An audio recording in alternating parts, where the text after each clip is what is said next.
Picture this, you're sitting alone. No phone, no music, no podcast threading through the background of your thoughts. The room is quiet, truly quiet. Not peaceful quiet, the other kind, the kind that has texture and pressure, the kind that starts to feel like something is about to happen. Within 30 seconds, you're composing a grocery list. Within a minute, you've rehearsed an argument you didn't finish 3 days ago. Within two, you've reached for your phone, unlocked it, realized you had no reason to, and set it back down, only to reach for it again 40 seconds later. What were you running from? The honest answer is not something. It's yourself specifically, the version of yourself that only becomes visible when there's nothing left to look at but you. And that version is one most people will spend a lifetime successfully, methodically avoiding. This is not a meditation essay.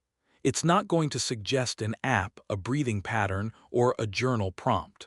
What it's going to do is try to explain, as precisely as possible, what actually happens in your brain when you are and aren't alone with yourself, and what the cost of that avoidance is, paid out in a currency you won't recognize until you're running low. In the late 1990s, a neurologist named Marcus Rachel noticed something unexpected while studying brain scans. When subjects were asked to perform focused external tasks, certain brain regions lit up predictably.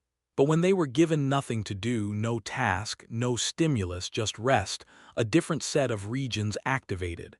Consistently, across subjects, as though the resting brain wasn't resting at all but had switched into a different kind of work. He called it the default mode network. That name makes it sound like a screensaver. It isn't. The default mode network is the architecture your brain uses to process your own life. When it's running, you integrate memories, not just storing them but finding their meaning, connecting them to who you are now and who you're becoming. You model your relationships. What does this person actually need from me? What do I actually need from them? Is what I'm doing with them honest? You simulate the future, not anxiously, when the DMN is functioning well, but deliberately. What do I actually want, and does the direction I'm moving in lead there? You examine your own values. You revise your understanding of yourself. It is, in the most literal neurological sense, the part of your brain that does the work of being a coherent person. Here's the problem. It only fully activates in the absence of external stimulation.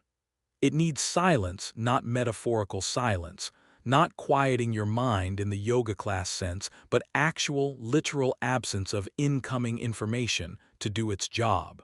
And the research is consistent. It takes roughly 7 to 10 minutes of unstimulated quiet before the DMN engages at full depth. 7 to 10 minutes of sitting with nothing, feeding it nothing, demanding nothing from it. When was the last time you gave your brain 10 unstructured minutes? If you're like most people with a smartphone, the answer is, you don't know. Because most people have eliminated this condition so completely from their daily lives that they've forgotten it's a condition at all. Every idle moment, the 2 minutes waiting for coffee, the 30 seconds in an elevator, the 10 minutes before sleep, is instantly colonized by a screen. What feels like rest is actually continuous low-grade stimulation, and it means the DMN never fully switches on. The consequences of this are not abstract. They are structural. When your brain never runs its self-processing cycle, you accumulate experiences without integrating them. You have feelings you can't name because you've never sat still long enough to identify them. You make decisions that feel right in the moment but confuse you later because you're operating from unexamined assumptions you've never had the quiet to question. You go through years, full, busy, productive years, and feel dimly that something is slightly off, like a photograph that's almost in focus. The camera is fine. You just keep moving before the shutter closes. In 1944, a psychiatrist named Viktor Frankl was transported to Auschwitz. He arrived with a manuscript, years of psychological work he'd accumulated, which was destroyed on his first day. Over the following years, as he moved through 4 camps and watched nearly everyone he loved die, he did something that became the foundation of his later work. He maintained an interior life. He reconstructed his manuscript in his head. He imagined his wife. He observed with clinical precision the difference between prisoners who survived psychologically and those who didn't. What he found was this: the people who retained an inner life, who had a private self that continued operating beneath the horror of their circumstances, were the ones most capable of enduring without losing their humanity. Not because inner life protected them from suffering. It didn't. But because it kept them tethered to something the external world could brutalize but couldn't fully reach, their own sense of who they were and what they valued.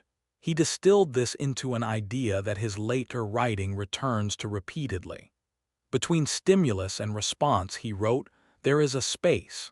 In that space lies human freedom, the freedom to choose how you respond, rather than simply reacting to what happens to you. That space is not a metaphor. It is the gap between what hits you and what you do about it, and it is exactly as wide as your self-knowledge allows it to be. A person who has never examined their own interior has almost no space at all. They react. Someone says something dismissive and they snap before they've decided to. An opportunity arises and they pursue it or avoid it based on some pressure they've never named. They are, functionally, a pinball moved by whatever hits them last. The width of that gap is built in silence. Not through dramatic confrontation or years of therapy alone, through the simple, repeated act of being still long enough for your actual self to surface. Now consider what Frankl's observation means in an ordinary life, a life without camps or catastrophe.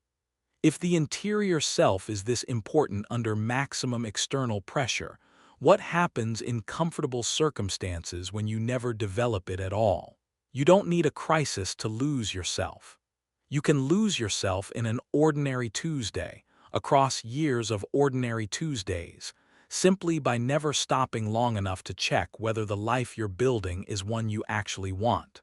Here is where the discomfort of this argument sharpens because it's easy to frame the problem as personal failure. You're not mindful enough. You're not disciplined enough. You're addicted to your phone. That framing is both true and incomplete.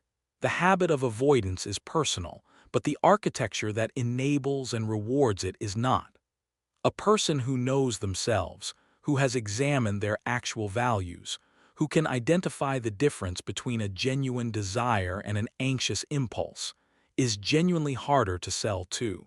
They think before they click. They don't confuse novelty with meaning. They can sit with a decision long enough to feel whether it's right. That person is unprofitable in specific, measurable ways. The entire attention economy is built on the opposite.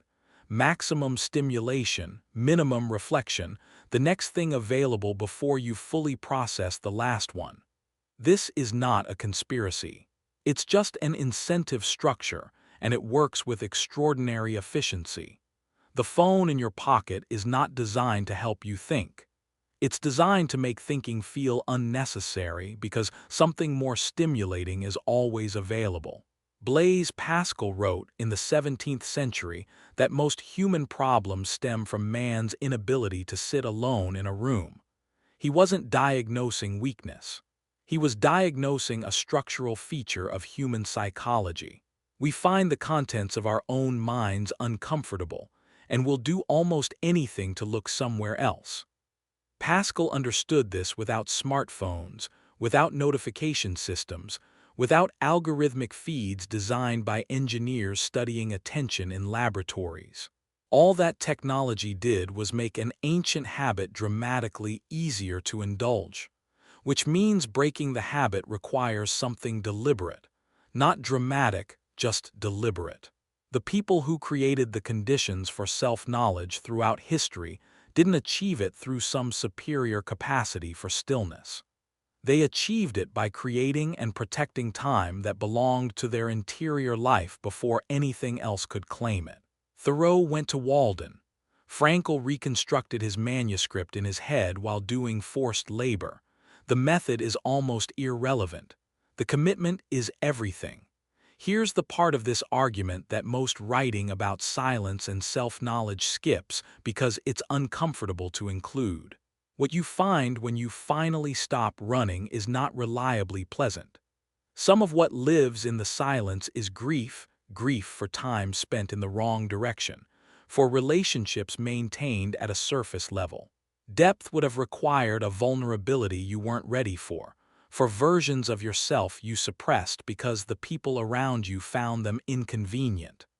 That grief is real, and it deserves to be felt completely, without immediately pivoting to reassurance or reframing. Some of what you find is uglier than grief. The silence that strips away performance not only reveals your better self, it reveals your patterns, the way you diminish people who threaten you, the contempt you feel for certain kinds of vulnerability, the decisions you made from cowardice that you've been narrating to yourself as practicality. The self-knowledge silence offered is not flattering. It's accurate. Carl Jung spent his career arguing that the parts of yourself you refuse to face don't disappear, they operate underground, shaping your decisions and reactions without your awareness. He called this the shadow, and he wasn't describing something exotic or pathological. He was describing the ordinary residue of every self-protective choice you've ever made. The anger you decided was ugly, the grief you were told to move past too quickly, the ambition you suppressed because it made other people uncomfortable. You didn't destroy those things. You buried them. And buried things don't decompose, they pressure. They surface as patterns you can't explain. The disproportionate reaction, the sabotaged relationship, the strange resistance to something you claim to want. Meeting that material in silence is not comfortable, but consider the alternative. It operates anyway. The only question is whether you examine it or let it drive. There is also this, and this is perhaps the hardest part to say plainly. Some people sit in silence and discover that the life they've built is genuinely not what they would have chosen with clearer eyes. The career is one they drifted into rather than selected. The relationship is more habit than love. The values they've been performing are borrowed ones from parents, from the culture, from a version of success that everyone around them agreed on and that they absorbed without ever ratifying for themselves. Discovering this is not a minor inconvenience. It can be destabilizing in ways that last for years. This is real, and it deserves to be said honestly rather than dressed up as a growth opportunity. The destabilization is not the goal, but it is sometimes the cost of seeing clearly, and it is a cost many people have paid and found worthwhile, not because the clarity made them happy immediately, but because it made the choices they made afterward genuinely theirs. Because this is not a meditation essay, it won't suggest a technique, but it will be specific about what it's not. It is not 10 minutes of guided audio. Guided meditation is a real and useful tool for stress, but it sidesteps the thing it is about. If there is always a voice, always a direction, always a next instruction, you are not sitting with yourself. You are sitting with someone else's narration of what sitting with yourself should feel like. The guide is a comfortable buffer between you and the actual contents of your own mind. Some people use meditation apps for years without ever spending 3 consecutive minutes in genuine, unstructured silence. They have purchased the aesthetic of self-knowledge without its substance. The real thing is unstructured time, doing nothing on purpose without filling it, starting at 5 minutes and building. Allow the restlessness, which will be significant at first, to arrive and pass without acting on it. The DMN research suggests the productive interior work begins around the 7 to 10 minute mark. That means most people abandon the practice before it starts, mistaking the discomfort of the first few minutes for evidence that nothing useful is happening. It will feel, initially, like being in a room with someone you don't fully trust. That feeling is accurate. You don't fully know yourself yet, The discomfort is not a sign that you're failing, it's the first real data you've collected. Over time, and the timeline is genuinely individual, something shifts. The mind produces less frantic noise and more actual signal. Things you've been feeling surface in identifiable form. Patterns become visible. The gap between your stated values and your actual behavior becomes impossible to ignore, which is uncomfortable, and also the beginning of being able to close it. What you are doing, neurologically, is finally allowing your brain to run the maintenance cycle it was designed to run. You are not performing spirituality. You are giving your mind the conditions it requires to become coherent. The same way sleep consolidates memory and the body repairs tissue, silence consolidates experience into understanding. You are not being still. You are doing the most cognitively demanding thing available to you. The essay could end here, but it won't, because ending at the practice misses the deeper thing. Silence has never asked you to become a different person. It has never promised peace or revelation or the feeling that everything will be fine. What it has been asking, patiently, persistently, for as long as you've been filling every quiet moment with something, is one question, and the question is simply this: is this yours? Is this career the one you'd choose with clear eyes, or the one that made sense given what everyone around you expected? Is this the relationship you choose, or the one you're maintaining because ending it would require a conversation you don't know how to start? Is this the version of yourself you want to keep developing, or the one that emerged from a series of small compromises you made so long ago you've forgotten what you were compromising from? You cannot answer these questions in the noise. Not because noise is morally inferior to silence, but because noise is a constant incoming signal, and the signal drowns out the signal. Your own voice, the one underneath the performance, underneath the anxiety, underneath the accumulated weight of who everyone else has needed you to be, is not loud. It has never needed to be loud because, in the conditions it was built for, it was the only voice present. You have spent a long time building very efficient walls between yourself and that voice. The walls are made of entertainment, productivity, and connection, and every genuinely valuable thing you've used in ways that served, also, as insulation. Naming this is not a condemnation.